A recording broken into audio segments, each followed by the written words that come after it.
Like just within the top 2, you would have like completely overtaken everything else here, right? This is how distribution inside a bull market works. You're investing into crypto for one major reason, that is to take advantage of the life-changing gains that happen in a bull run. And you do not do that by adopting a mindset that you want to minimize risk. We often think that in order to minimize risk in the crypto markets that can literally go to zero in a blink of an eye, we need to diversify our portfolio. Or as they say, never put your eggs in one basket. But in this video, I'm going to share with you why it's actually a really bad idea to diversify your portfolio and why doing so actually hurts you more than it helps you. And I'll also talk about why over-diversification is one of the worst mistakes that rookie crypto investors tend to make that really, really prevents them from making the life-changing money that they always hear people talk about when they talk about a crypto bull run. Now, these are the lessons that I've learned after spending 2 full crypto bull runs, not making the money that I was promised by the people that got me into crypto. And they say like, oh, it's so easy to make life-changing money, but like didn't get that result. And one of the biggest reasons why I didn't, especially as a rookie back then, was due to over-diversification. So these are lessons that literally took me, quite a long time to learn and caused a lot of pain in the process and just slowed down my progress by a lot. And hopefully by watching this video, you will be able to skip that learning curve and have a higher chance of making life-changing money with the remaining time that we still have in this bull run. Now, I'm not only going to share why diversification is a really bad idea if your goal is to make life-changing money in a bull run, but I'll also give you an optimal portfolio allocation strategy that I've learned over the years that strikes a perfect balance between minimizing risk and maximizing your reward. And before we get into it, hello, my name is Shwin. I'm currently on a mission to create the world's best crypto trading education suite by making trading easy for everyone. But otherwise, let's get right into the video. So first things first, we're going to get into why diversification doesn't work. The first one to cover is that it really cripples your gains. Now, before I get into why diversification doesn't work, I think it's important to just understand the thought process behind why people tend to over-diversify. And I think it boils down to 2 main things, and correct me if I'm wrong. Number one is to minimize your risk. As a traditional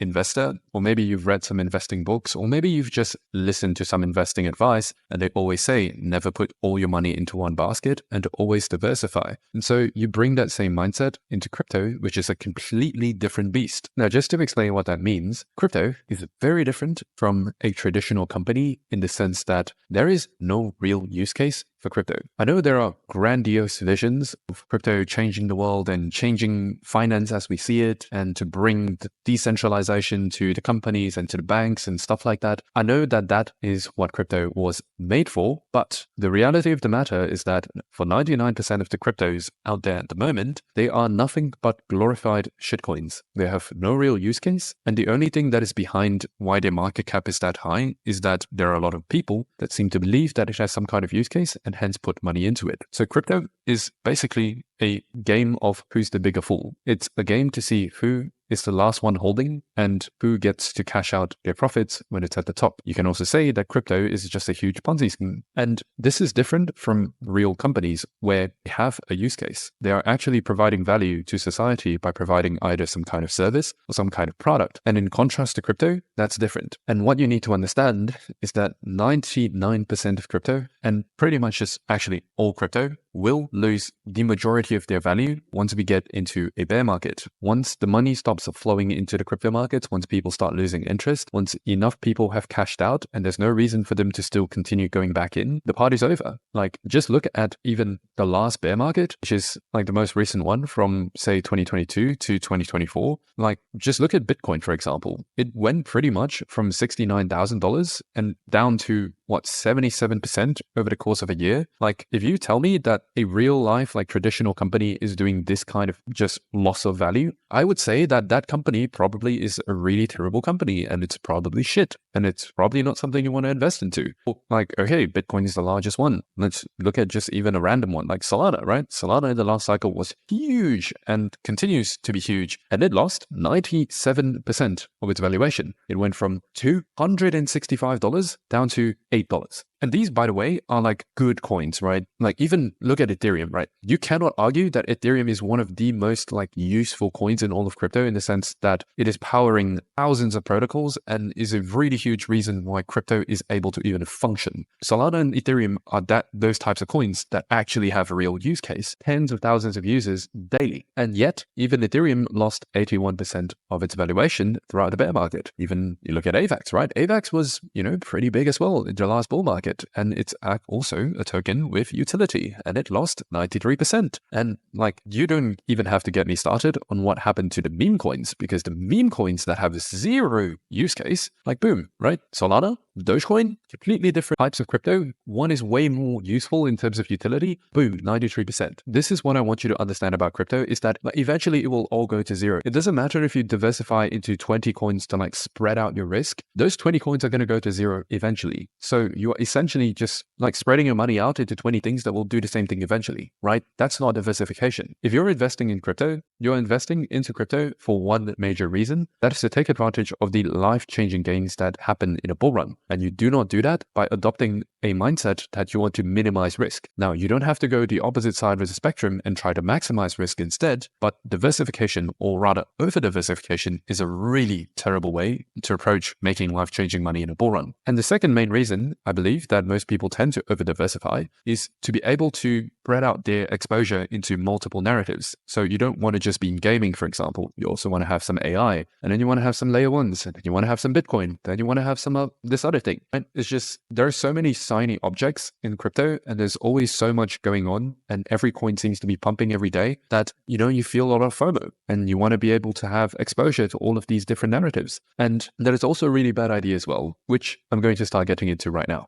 When you start exposing yourself to way too many things, first of all, you cripple your gains. Because I want you to imagine for a moment, if let's say you are diversifying into 20 different coins, what you're doing then is that you're spreading your account most likely around 5%. Like each coin will probably hold like between 2% to 5% of portfolio if you are investing into that many coins. Now, let's say that out of these 20 coins, you have 2 that does a 50x, for example. Well, guess what? If your coin, like if let's say you've only invested like 2% because it was a relatively small cap at the time, that you didn't want to risk too much money investing into a coin that wasn't proven yet. Let's say you only invested 2%, even if that coin did a 50x, quite literally a life-changing amount of gains, right? If I were to invest $10,000 and it does a 50x, I have $500,000. But the fact that you were so over-diversified, you only invested 2% of your portfolio, guess what? You just got 100% of your portfolio back, because 50 times 2% is 100%. Even in the best case scenario, you would have only gotten 250%, right? You see what I mean when I say investing into too many coins just cripples your gains? Like even if certain coins do well, you're not allocating enough money into those plays to be able to reap like a really meaningful, life-changing amount of money. And that's one of the problems with over-diversification. The second is that when you invest into way too many coins, it's hard to keep track of. Like imagine if you were invested into 30 different coins in like 10 different narratives. How would you be able to keep track of, for example, the news events that are going on, the developments within that narrative, whether or not that coin that you invested into has fallen out of favor with the narrative, or like maybe there was some really terrible news, or like the team switched or whatever, and it's just not worth holding anymore. Like it's impossible to keep track of. I'm not even able to keep track of everything that's going on at the same time, and I've been doing this for like 5 years. Who are you to assume that you would be able to keep track of all of this? And I just want you to think back for a moment. How many coins in the past have you bought that you don't even remember buying, and you don't even remember why you bought that coin, but somehow for some reason it's sitting in your portfolio and it's down like 90% and it hasn't yet recovered in any sort of shape or form? Think back to those coins. Do you have a coin like that? If you do, then you've probably fallen prey to over-diversification and just FOMO, just adding exposure to narratives that not only you don't understand. It doesn't take a genius to know that this sort of behavior doesn't generate life-changing gains. Like, it's just not a smart thing to do.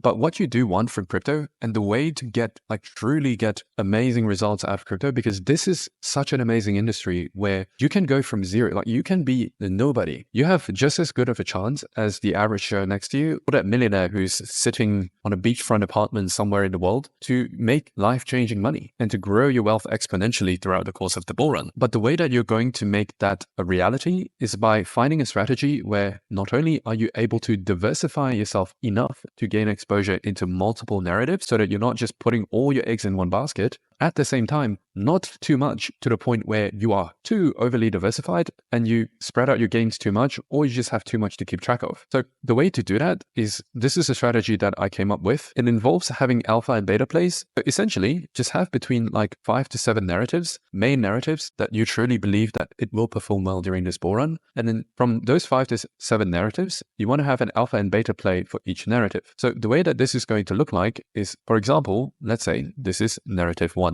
Let's say it's AI. And an alpha play in this case is, let's say, it's TAO. And my beta play for this is, let's say, Arkham. So at this point, you might ask, what is the difference between an alpha and beta play? Well, an alpha play is simply a play that is already much more established, usually much higher in market cap, and is essentially just a surefire bet that if this narrative were to perform well, the alpha play is just going to do well, right? It's almost a no-brainer that if the narrative does well, it's almost 100% certainty that this alpha play will do well. So an example of a meme coin alpha play would be Dogecoin, for example. Meme coins take off. Well, it's a very good chance that Dogecoin also goes up. Now, a beta play, on the other hand, is a play within the same narrative that is usually a lot less proven, a lot lower in market cap, but profit potential is a lot higher, right? A lot higher ceiling, a lot of a lower floor. This is the best way that I can explain it. And having exposure to both means that you have the best of both worlds. You have the surefire play where it's very low risk, but also not too high of a reward. And then you have some of your money inside a beta play where it's very high risk, but potentially very high reward. And this is where I also get into the narrative part, which is why 5 to 7 in particular. Well, at any given point, I do think that more than 15 coins in your portfolio is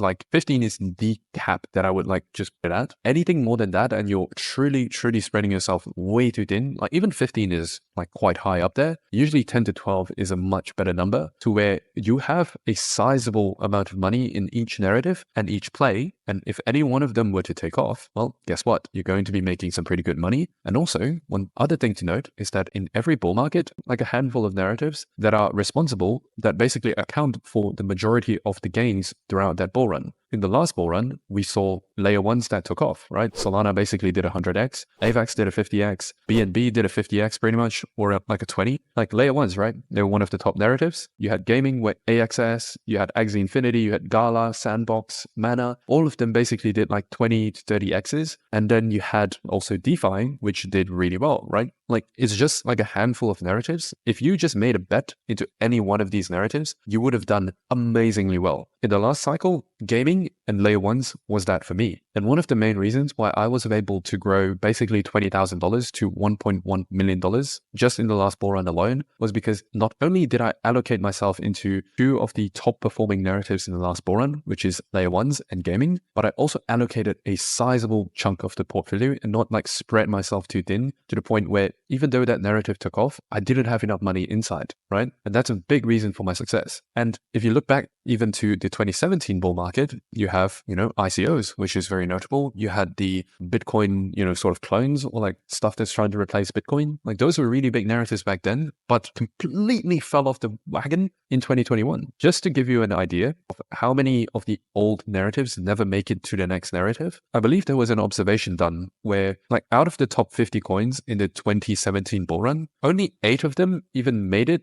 maintained their spot in the top 50 by the end of the 2021 bull run, right? A lot of these coins fade into obscurity. That's why, earlier on I mentioned that every crypto is just a glorified shitcoin and it's essentially just a Ponzi scheme, and you never want to be holding on to these as quote unquote investments, right? You're here to make money, and once you make that money, you take your money and you run. That is how crypto works. And if nobody has ever told you that before, now you know. If you go into this current bull run or whatever's left of it with this mindset, you will win. Or at the very least, you will come out of this cycle heavier than when you got in. So when you spread yourself out over 5 to 7 narratives, you'll have a pretty good shot at catching catching one of these top performing narratives. In fact, there is a very good website that you can use to just keep track of the top narratives that's been performing well so far. And so far this bull run, I can confidently tell you that memes have been the top performer so far and will continue to be a very big performer. You have real world assets, which are a very new thing in this, in this bull run specifically, and they are one of the top performers and they will continue to be a top performer. You have, for example, liquid risk taking protocols, which is essentially DeFi 3.0, which